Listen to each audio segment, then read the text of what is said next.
Assalamualaikum warahmatullahi wabarakatuh. Halo semuanya, perkenalkan saya Pratiwi Nurul Fikri, mahasiswa Fakultas Hukum Universitas Primagraha. Pada video kali ini yang saya buat yaitu bertujuan untuk memenuhi tugas hukum perikatan yang bertemakan hapusnya atau berakhirnya perikatan dengan dosen pengampu Ibu Dika Ratu Marfuatun SHMH yang saya hormati. Baik, langsung saja di sini saya akan sedikit memaparkan materi mengenai hukum perikatan. Jadi, hukum perikatan adalah bagian dari hukum perdata yang mengatur tentang hubungan hukum antara dua pihak atau lebih, yang satu pihak mempunyai pihak kreditur dan pihak lainnya mempunyai kewajiban debitur. Hukum perikatan berakhir jika kewajiban yang ditanggung oleh debitur telah dipenuhi atau jika terjadi hal-hal yang tertentu yang diatur dalam hukum. Perincian tentang hapusnya perikatan disebut dalam pasal 1381 KUH Perdata, yaitu karena penawaran pembayaran tunai diikuti oleh penyimpanan barang yang hendak dibayarkan itu di suatu tempat, perubahan utang, kompensasi atau perhitungan utang timbal balik, pencampuran utang, pembebasan utang, hapusnya barang yang dimaksud dalam perjanjian akibat berlakunya suatu syarat dan lewat waktu. Menurut Sebekti 2010, perincian yang disebut dalam pasal 1381 KUH Perdata tidaklah lengkap karena melupakan hapusnya perikatan akibat lewatnya ketetapan waktu dalam suatu perjanjian. Kecuali itu juga dapat dikatakan bahwa perikatan bisa dihapus dengan beberapa cara yang khusus ditetapkan terhadap perikatan, misalnya perjanjian meskap atau landscaping. Dalam hal itu, perikatan hapus dengan meninggalnya atau menjadi kuradu seorang anggota meskap atau menjadi pilot orang yang memberi perintah. Penyebab hapusnya perikatan ada tiga. Berdasarkan ketentuan pasal 1381 Kitab Undang-Undang Hukum Perdata, ada beberapa hal yang dapat menghapuskannya perikatan. Yang pertama ada karena pembayaran. Nah, berdasarkan ketentuan pasal 1382 Kitab Undang-Undang Hukum Perdata atau KUH Perdata menerangkan bahwa tiap perikatan dapat dipenuhi oleh siapapun yang berkepentingan, seperti orang yang turut berutang atau penanggungan utang. Suatu perikatan bahkan dapat dipenuhi oleh pihak ketiga yang tidak berkepentingan asal pihak ketiga itu bertindak atas nama dan untuk melunasi debitur, atau asal ia tidak mengambil alih hak kreditur sebagai pengganti jika ia bertindak atas namanya sendiri. Yang kedua, karena penawaran pembayaran tunai yang diikuti dengan penyimpanan atau penitipan konsignet. Berdasarkan ketentuan pasal 1404 Kitab Undang-Undang Perdata atau KUH Perdata menerangkan bahwa jika kreditur menolak pembayaran, maka debitur dapat melakukan penawaran pembayaran tunai atas apa yang harus dibayarnya. Dan jika kreditur yang menolak, maka debitur dapat menitipkan uang atau barangnya kepada pengadilan. Penawaran demikian yang diikuti dengan penitipan membebaskan debitur dan berlaku baginya sebagai pembayaran asal penawaran itu dilakukan menurut undang-undang, sedangkan yang dititipkan secara demikian adalah atas tanggungan kreditur. Yang ketiga yaitu karena pembayaran utang atau pembaruan utang atau novasi. Pembaruan utang atau novasi adalah suatu perbuatan perjanjian baru yang menghapuskan suatu perikatan lama sambil meletakkan suatu perikatan baru. Subekti 2010 halaman 156. Adapun menurut Maryam Darusbaruzaman, pembaruan utang adalah suatu perjanjian dengan nama perikatan yang sudah ada dihapuskan dan sekaligus diadakan suatu perikatan baru. Selain itu juga ada yang mengatakan bahwa pembaruan utang atau novasi ialah suatu perjanjian yang dengan itu suatu perjanjian yang sudah ada ditiadakan dan sekaligus dijadikan sebuah perjanjian yang baru.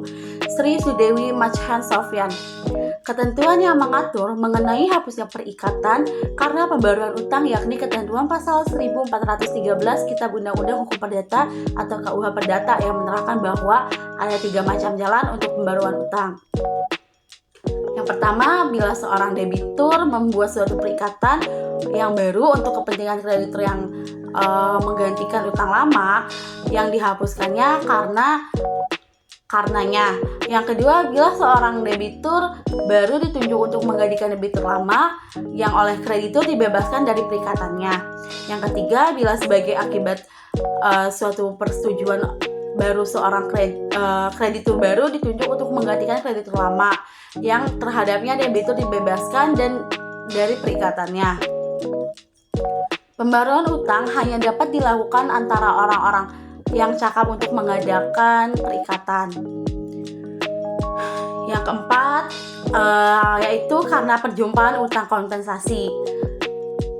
Berdasarkan ketentuan pasal 1425 Undang-Undang Hukum Perdata atau KUH Perdata, jika dua orang saling berutang, maka terjadilah antara mereka suatu perjanjian utang yang menghapuskan utang-utang keduanya tersebut dengan cara dan dalam hal-hal berikut.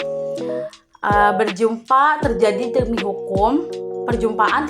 hukum bahwa tanpa tahu debitur dan kedua utang itu saling menghapuskan pada saat utang itu bersama-sama ada pertimbal balik untuk jumlah yang sama, pasal 1426 KUH Perdata. Perjumpaan hanya di antara dua utang yang dua-duanya berpojok sejumlah utang atau sejumlah barang-barang yang dapat dihabiskan dan jenis yang sama, dan dua-duanya dapat diselesaikan dan ditagih seketika. Bahan makanan, gandum, dan hasil-hasil pertanian yang penyerahannya tidak dibantah dan harganya dapat ditetapkan menurut catatan harga atau keterangan lainnya yang biasa dipakai di Indonesia. Dapat diperjumpakan dengan sejumlah uang yang telah diselesaikan dan seketika dapat ditagih, pasal 1427 KUH Perdata. Semua penundaan pembayaran kepada seseorang tidak menghalangi suatu perjumpaan utang dalam pasal 1428 KUH Perdata. Perjumpaan terjadi tanpa membedakan sumber piutang kedua belah pihak itu kecuali bila dituntut pembagian suatu barang yang telah berlawanan dengan hukum dirampas dan pemiliknya. Bila apa yang dituntut adalah pengembalian suatu barang yang dititipkan atau dipinjamkan terhadap suatu utang yang bertumpu pada tujuan nafkah yang dinyatakan tak dapat disita, pasal 1429 KUH Perdata. Yang kelima, ada percampuran utang. Berdasarkan ketentuan pasal 1436 Kitab Undang-Undang Perdata atau KUH Perdata yang menerangkan bahwa bila kedudukan sebagai kreditur dan debitur berkumpul pada suatu orang, maka terjadilah demi hukum suatu percampuran utang dan oleh sebab itu piutang dihapuskan.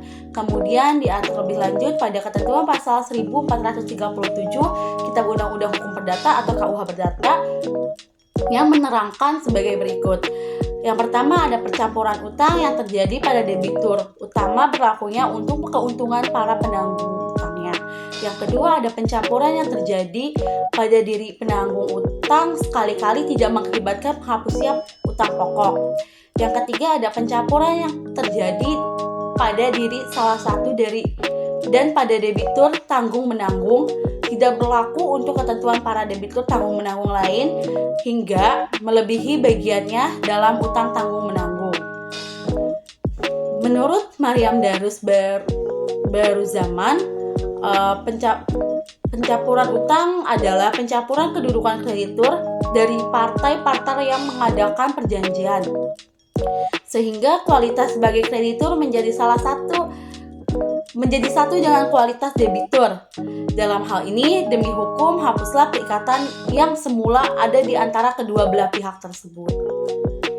Yang keenam, yaitu pembebasan utang. Undang-undang tidak memberikan definisi apa itu pembebasan utang. Namun demikian, dalam hal ini menurut Maryam Darus Baruzaman, yang dimaksud dengan pembebasan utang ialah pernyataan kehendak dari kreditur untuk membebaskan debitur dari perikatan dan pernyataan kehendak tersebut diterima oleh debitur. Menurut pakar lainnya seperti Subakti, pembebasan utang adalah suatu perjanjian baru di mana si berpiutang dengan sukarela membebaskan si berutang dari segala kewajibannya.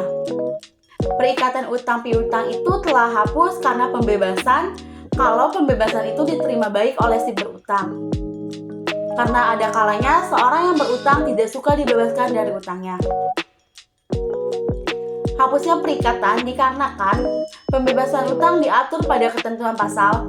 Kebebasan suatu utang tidak hanya dapat diduga-duga, melainkan harus dibuktikan. Pasal 1438. Pengembalian sepucuk surat piutang di bawah tangan yang asli secara sukarela oleh kreditur kepada debitur, bahkan juga terhadap orang-orang lain yang turut berutang secara tanggung-menanggung. Pasal 1439. Pembebasan suatu utang atau pelepasan menurut persetujuan untuk kepentingan salah seorang debitur dalam perikatan tanggung-menanggung pembebasan semua debitur lainnya, kecuali jika kreditur dengan tegas menyatakan hendak mempertahankan hak-haknya terhadap orang-orang tersebut berakhir. Dalam hal itu, tidak dapat menagih piutangnya sebelum dikurangkan bagian dan debitur yang telah dibebaskan olehnya. Yang ketujuh yaitu karena musnahnya barang yang berhutang.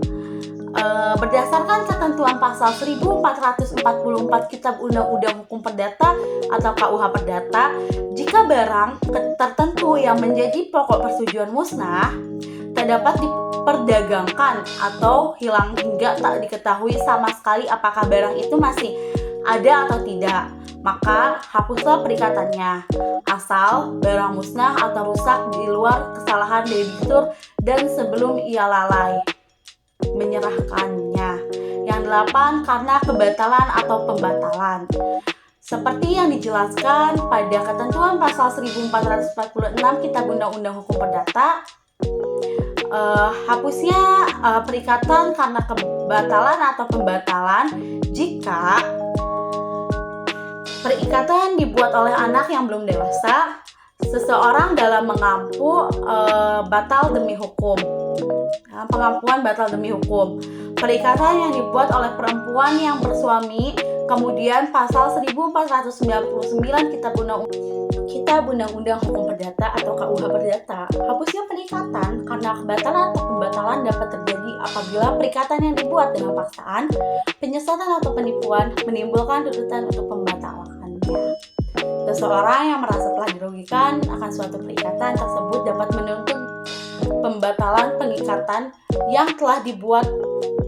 Hal ini diatur dalam ketentuan pasal 1450 yang menyatakan bahwa dengan alasan telah dirugikan orang-orang dewasa dan juga anak-anak yang belum dewasa, bila mereka dapat dianggap sebagai orang dewasa, hanyalah dapat menuntut pembatalan pengikatan yang mereka buat dalam hal-hal yang khusus yang telah ditetapkan undang-undang. Mungkin hanya itu yang dapat saya paparkan. Kurang dan lebihnya saya mohon maaf. Assalamualaikum warahmatullahi wabarakatuh.